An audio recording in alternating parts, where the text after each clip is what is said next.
భగవంతుడు కల్పించిండు అనుకో. ఇవాళ భారతదేశంలో వరల్డ్ క్లాస్ డాక్టర్లను తయారు చేయాలన్నా మా మల్లారెడ్డి హాస్పిటలే వస్తుంది. వరల్డ్ క్లాస్ ఇంజనీర్లు కావాలన్నా, వరల్డ్ క్లాస్ మేనేజ్మెంట్ కావాలన్నా, మంచి ప్రజలకు సేవ చేయాలన్నా అదంతా కూడా అదృష్టం నాకే కల్పించినందుకు ఆ భగవంతునికి మా ప్రజలందరికీ కూడా చాలా చాలా ధన్యవాదాలు. దానికి తోడు ఈరోజు సంధి ఒక 5 మెడికల్ షాప్లు ఓపెన్ చేస్తున్నాం. వన్ హెల్త్ అని ప్రతి ఒక్కరికి తక్కువ రేటుకు రాష్ట్ర వ్యాప్తంగా కూడా అన్ని వన్ హెల్త్ మీద మెడికల్ షాప్స్ ఓపెన్ చేసి ప్రతి ఒక్కరికి అందుబాటులో కాస్ట్ మందులు ఉండేటట్టు వాళ్ళందరికీ కూడా అందుబాటులో తీసుకొస్తున్నాం వన్ హెల్త్.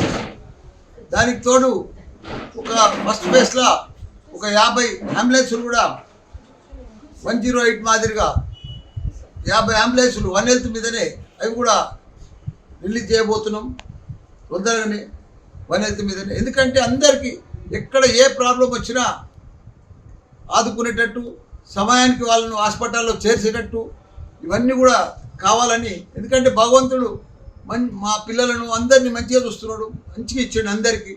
మనం కూడా ప్రజలకు రిటర్న్ సేవ చేయాలి కదా. ఇప్పుడు నాది ఒకటి నా అన్నీ కూడా భగవంతుడు అనుకున్న దానికంటే అన్ని ఇచ్చిండు. నేను ప్రజలకు సేవ చేయాలి, అక్కడ మంచి ఇంజనీర్లను డాక్టర్లను తయారు చేయాలి. ఈ రెండే ఎంచుకున్నా పర్ఫెక్ట్గా పోతుంది. ఇంకా ముందు కూడా భారతదేశం అంతా కూడా డీమ్డ్ యూనివర్సిటీలు పెట్టాలనుకుంటున్నా. ఇప్పుడు నోయిడాలో ఒకటి ఫైనల్ అయిపోయింది, డీమ్డ్ యూనివర్సిటీ నోయిడా దాంట్లోనే.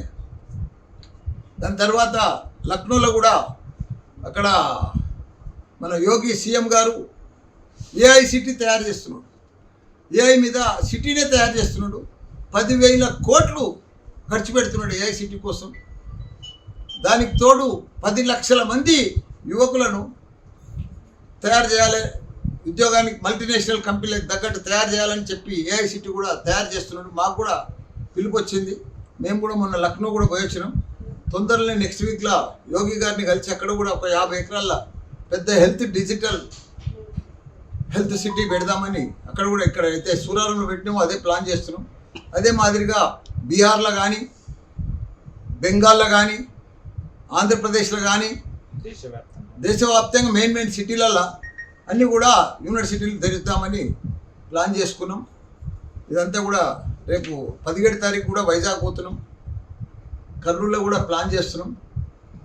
ఎందుకంటే అందరికీ వైద్యం అందియాలి, మంచి విద్యను అందియాలని తపనతోటి ఇవన్నీ కూడా ఓపెన్ చేస్తున్నాం. అందరికి కూడా నమస్కారం.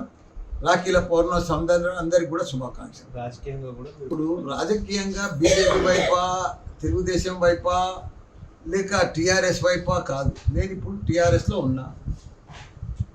నేను ఇప్పుడు ఏ వైపు చూసేటట్టు కూడా లేను. ఇప్పుడు నాకు కూడా 73 సంవత్సరాలు అయింది.